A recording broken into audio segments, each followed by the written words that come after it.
عشر مباركة. Bismillahirrahmanirrahim. Assalamualaikum warahmatullahi wabarakatuh. Sahabat beriman Jaris TV yang dirahmati Allah, saya ucapkan selamat datang dan selamat bergabung di channel ini. Semoga kita semuanya senantiasa dalam keadaan baik, diberikan kesehatan dan umur yang bermanfaat. Amin. Dan tak lupa pula saya ucapkan terima kasih yang sebesar-besarnya karena telah mengklik video ini. Dan semoga apa yang kami bagikan di video ini bisa bermanfaat bagi sahabat sekalian. Sebelumnya klik tombol subscribe dan nyalakan notifikasinya. Dan bagikan video ini kepada teman atau keluarga Anda. Karena barang siapa yang berbuat kebaikan sebesar biji zarrah, niscaya dia akan melihat balasannya. Dan barang siapa yang berbuat kejahatan sebesar biji zarrah, niscaya dia akan melihat balasannya pula. Quran Surat Az-Zalzalah ayat 7-8.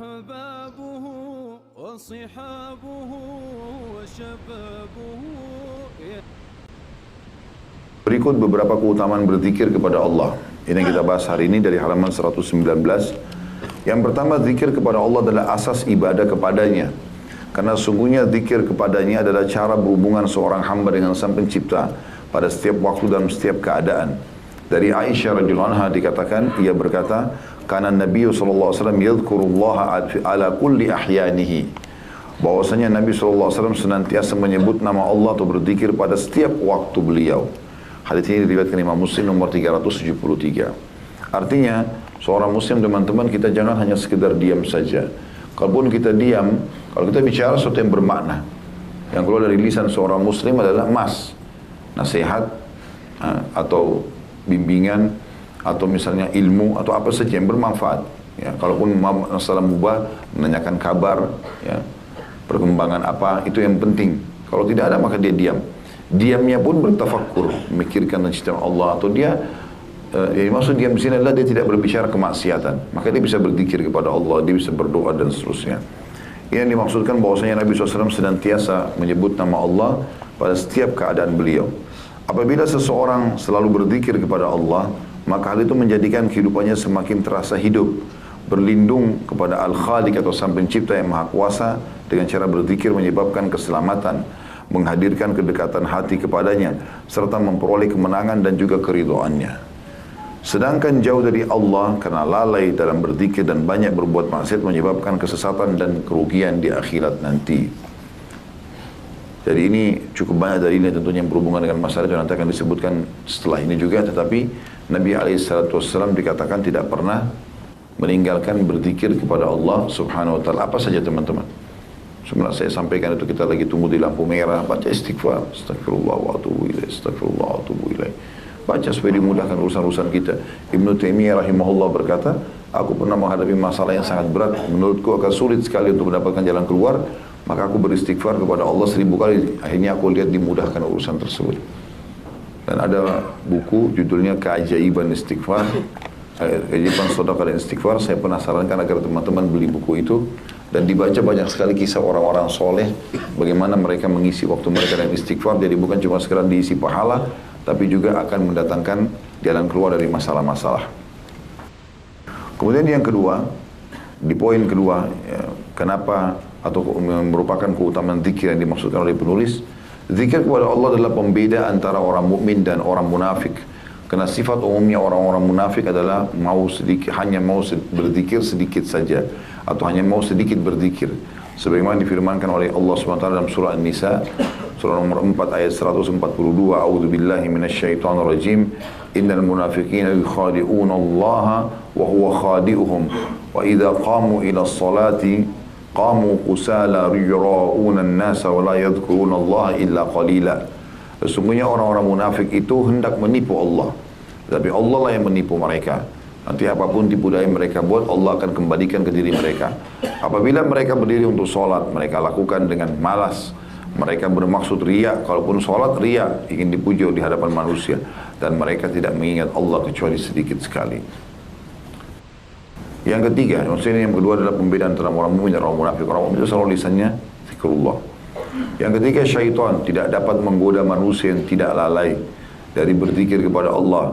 Zikir kepadanya diibaratkan seperti benteng kokoh yang melindungi umat manusia dari tipu daya syaitan. Sungguh syaitan senantiasa senang akan kelalaian manusia dari zikir kepada Allah Subhanahu Wa Taala.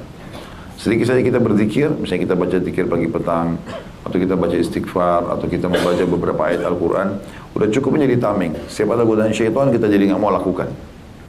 Maka itu yang dimaksudkan dalam poin ini. Jadi syaitan tidak bisa menggoda orang yang banyak berzikir kepada Allah Subhanahu wa Ta'ala. Jadi kalau sambil jalan, sambil interaksi, sambil membeli barang kebutuhan, selalu diikutkan dengan istighfar, dengan subhanallah, alhamdulillah, wa la ilaha illallah, Allah akbar, la hawla wa la quwata illa billah, masya Allah kan, wa ma lam yasha' lam yakun, dan seterusnya. Yang keempat, zikir kepadanya adalah jalan menuju kepada kebahagiaan. Sebagaimana Allah berfirman dalam surah Ar-Ra'd, surah nomor 13 ayat 28, A'udzu billahi minasyaitonir rajim, alladzina amanu wa tatma'innu qulubuhum bi dzikrillah, ala bi dzikrillah tatma'innul qulub.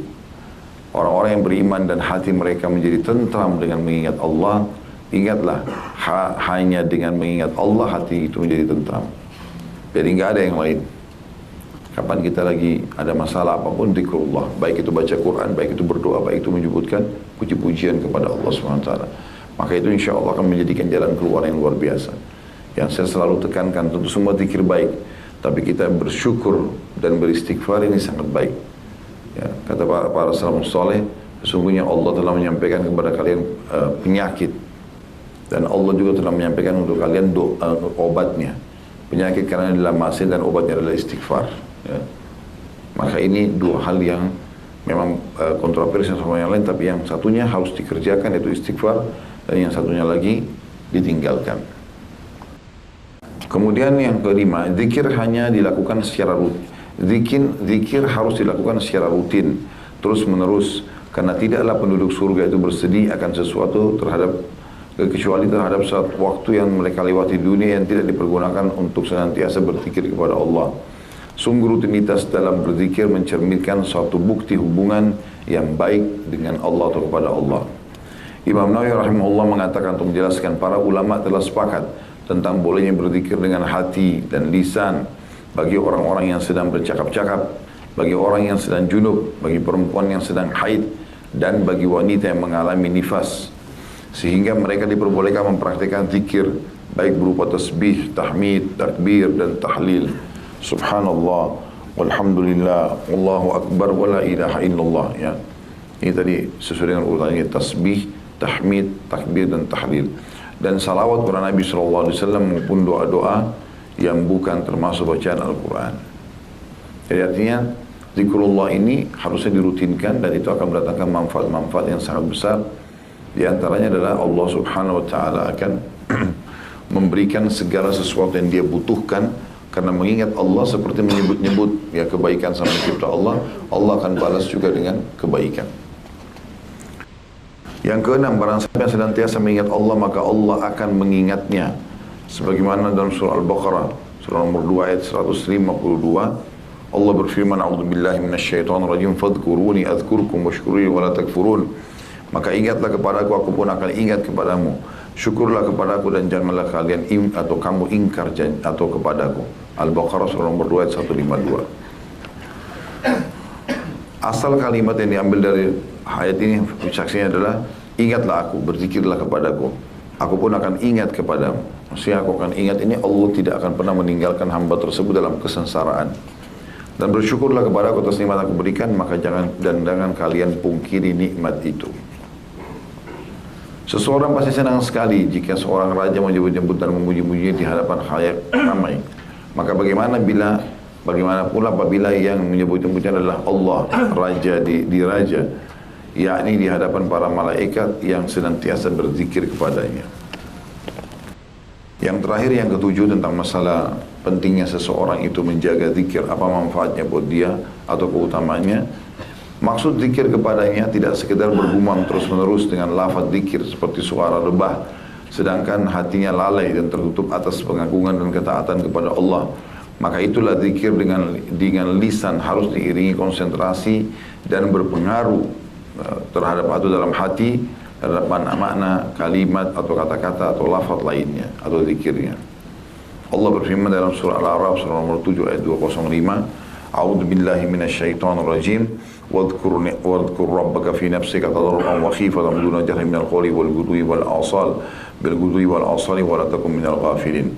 Dan ingatlah Rabbmu dalam hatimu dengan rendah hati dan rasa takut, dan dengan tidak mengeraskan suara, teriak-teriak pada waktu pagi dan petang, dan janganlah kamu termasuk orang-orang yang lemah. Jadi selayaknya seorang yang berzikir kepada Allah untuk berkonsentrasi sewaktu mengucapkan lafaz zikirnya. Hendaklah ia menyatukan antara zikir hati dan zikir lisan agar manusia senantiasa tetap terikat dalam zikirnya kepada Allah secara zahir maupun batin. Kesimpulan apa yang disampaikan di 7 poin ini teman-teman sekalian, bahwasanya berzikir kepada Allah adalah amal yang mulia, dan ini yang bisa mengingatkan kita kepada Allah Subhanahu wa taala. Mengerti nggak ngerti apa yang kita ucapkan, tetap saja Allah akan nilai pahala. Ada sebuah hadis mulia yang Nabi SAW mengatakan, maukah aku tunjukkan kepada kalian amalan yang bisa mengalahkan pahala itu lebih baik daripada kalian berinfak dengan emas dan perak, bahkan lebih baik daripada kalian membebaskan budak, bersedekah, bahkan sampai pada tingkat lebih baik daripada kalian menebas leher musuh kalian dan kalian ditebas lehernya oleh musuh kalian. Maksudnya kalian membunuh orang kafir dan kalian pun bisa mati syahid, ya, dibunuh oleh orang kafir. Kata para sahabat, tentu ya Rasulullah. Kata Nabi SAW, lisanmu selalu zikrullah.